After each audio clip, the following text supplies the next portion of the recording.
Usimweleze kila mtu madhaifu yako, hata kama ni muombaji anayehamisha milima. Kwa nini?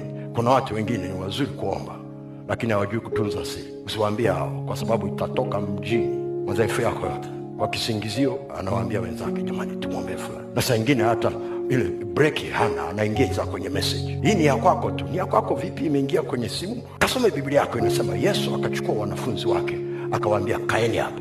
Akachukua watatu. Ndio ambao alikuwa anaweza kujifunua udhaifu wake. Wengine walikuwa hawajui. Na ndio maana walipokuwa wamelala badala ya kuomba, kwa sababu Biblia inasema walilala kwa sababu ya huzuni.